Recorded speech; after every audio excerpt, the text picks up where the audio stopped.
All right, everyone, there was a school walkout that affected 40 different states in support of the Second Amendment, actually. It was a stand for the second arrangement. And I doubt that many of you even heard that it was going on. Yeah, I wonder, why. The media and the establishment have sort of concocted for people this sort of, think of the children. We've got to, this one kid speaks for all people under 18 sort of weird bullshit. And it's propaganda because, of course, you can't extrapolate the views of one or even a majority to everyone within a demographic. Now, we have this problem constantly. We have this problem, people would say, well, you're white and male, so you must have certain views because of that. This person's black, so they must vote for the Democrats. It's like, it's total bullshit. So the MSM chose to ignore this largely. You see some reports from local news. The thing is, 40 states, hundreds and hundreds of walkouts involving sometimes very large numbers of students, in some cases probably the majority of the student body. It was almost completely ignored, and you're probably not going to hear anything about it. It would have to be, even if it was 10 times as large, you wouldn't hear much. That's because the MSM wants to carefully craft a propagandistic view for, Ma and Pa America, the TV, the low information audience, that their children are going to hate them basically if they don't bend over and kiss the Second Amendment goodbye. Which, of course, is bullshit. A large proportion of the youth understands the value of the Constitution, the same as a large proportion of every other group of people. Now, of course, there is discussion within that. For instance, not linked in the description, but a different article I was reading about it. Some of the organizers are like, yeah, universal background checks are fine, but we stand for the second. A lot of this, magazine restrictions go after the so-called assault rifle, which they've started saying assault style instead of assault rifle because they were getting their shit kicked in by people who understand the Second Amendment. So they've changed the term. It's a little bit like maybe global warming versus climate change.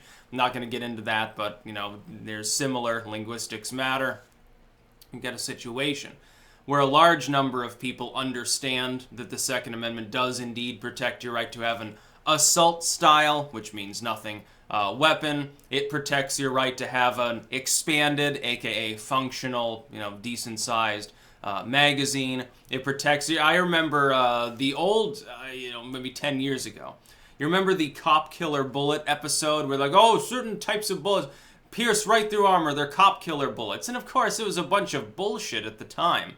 Like, oh yes, okay, this particular design of bullet, despite being nowhere near the largest, nowhere near the most powerful bullet that you can fire, this is a cop killer, so we've got to regulate them more or we've got to ban them outright. I can remember that was the last sort of gun panic. Lately, it's been the AR-15. The AR-15 has become like the number one boogeyman. Really, though, before that, there have been other periods of time. Before that, it's just assault weapons, so-called, in general. Before that, it was like Tech-9s and Uzis and stuff like that they used to be worried about. Cop killer bullets. They've been worried about all sorts of different things over time, almost always, invariably. They never, though, identify what's actually responsible for the majority of gun crime within the country. Handguns. They never want to talk about those, mainly because, they don't look as scary, I guess, as an AR-15 to the average person. They never want to talk about that. They also never want to talk about the one biggest thing that we could do in order to end a lot of gun crime in the country.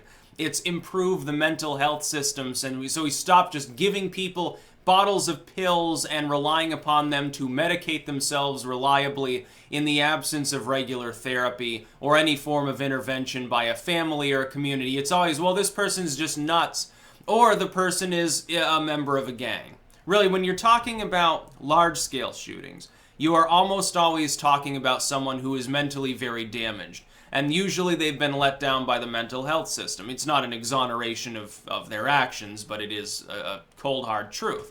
The majority of time, though, that you have gun crimes and it's an individual shooting or something, it's gang-related. If you want to end those shootings, which are much more prevalent, 9-to-1 roughly, then you have to go after the drug war. You have to dry up their source of income. You have to destroy the cartels. Right now, we can't do that. We can't stop cartel activity. We don't have a functioning border, and we have a drug war. We have 2 out of 2 of things that make the situation a lot shittier. Reverse course on both of those things, secure the border and end the drug war, you save a lot of money, you save a lot of lives. It's as simple as that. But instead, people like to go for the low-hanging fruit of blaming a weapon that itself is, inanimate. It's not going to shoot anyone. It requires someone to pull the trigger.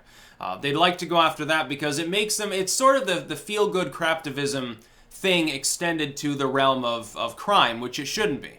Emotion shouldn't have anything to do with criminal justice. It shouldn't have anything to do with fighting crime. You have to use facts. You have to acknowledge truth. Sometimes the truth can hurt, but a lot of people don't want to do that. They don't want to acknowledge that a large proportion of gun crime is people blowing their own heads off. It's suicide. And if you want to tackle that, you have to do something about the problem of depression within the United States. That's not helped by removing one certain small class of weapons to the point where you ignore all the others and pretend that you've done a good job. It's not going to stop a single suicide. What kind of gun are people going to use for a suicide? They're going to use a handgun. They're not going to use, here, I'm going to blow my head off with the AR-15. No, it's not going to happen, dude. No, 99% of the time it's going to be a handgun, maybe like a shotgun or something. Now, Kurt Cobain had long arms indeed, let's just say that. But, yeah, it's going to be that. Mental illness plays a role in many mass shootings, and then you've got gang violence. That's basically all of the shootings in the country that are intentional. And then you've got accidental shootings. Well, it doesn't really matter whether you accidentally shoot someone with the 9mm or the AR-15. They've been shot. Sucks to be them, but it was accidental. Then there are justifiable shootings. I like how the CDC releases its report showing that a significantly higher number of people are shot justifiably than, maybe people who are on the so-called left would like you to believe. It gets buried, and then they try to blame the NRA for burying studies, even though they themselves are the ones that don't want to report on that particular CDC study. Oh yeah, this proportion of shootings in the country shouldn't even be counted as crimes because it's totally justifiable. See, there's also a difference. You also have a problem where a different form of propaganda is used. They will talk about shootings, but they don't talk about crime. You should only be discussing shootings that are actually criminal in nature. If it's an accident, well, it might be a civil suit. You're not meaning to attack anyone. Suicide, is that legitimately a crime, or is it legitimately a cry for help? Of course, they do it with a gun. Chances are they're not crying anymore. They're quite dead. Yeah, I would say that those are unrelated to criminality. Suicide, justifiable shootings, accidental shootings, that's a large proportion of all the shootings in the country. And then most of what's left is gang activity that nobody wants to talk about that's limited to a few dozen urban areas. That's the other problem. It is actually true that as far as criminal shootings go, if it weren't for a half a dozen urban metro regions within this country, we'd be, safer than most parts of Western Europe. So instead they try to use the term shootings because then they can lump in all of those others. That no other country is going to take a firearm suicide and lump that in with, someone attempting to murder somebody with a gun. It's two totally different acts, and they have nothing in common whatsoever other than they happen to be committed with a firearm. So then if you stab someone who's broken into your home, is that similar to if you go out with a katana and start slicing people up on a subway train? No, they're not the same thing at all.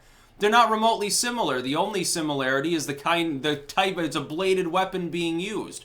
Most people would comprehend that if it weren't for the emotionally loaded bullshit of the gun control debate. By the way, don't call it the gun control debate. Call it the constitutional debate.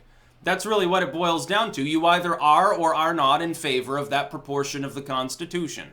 These particular students are in favor of it. You're not going to hear much about them. There's going to be no, 15 minutes of fame for the organizer to come out and give an NBC exclusive and a Fox interview and a CNN interview. You're not going to hear about it from these corporations. Like you did certain other people who you're still, you don't even want to use their name unless it's in glowing praise of them, because then they get their goons to try to come and mass flag you. I think we know Havid Dog is one of them. I won't use the real name there.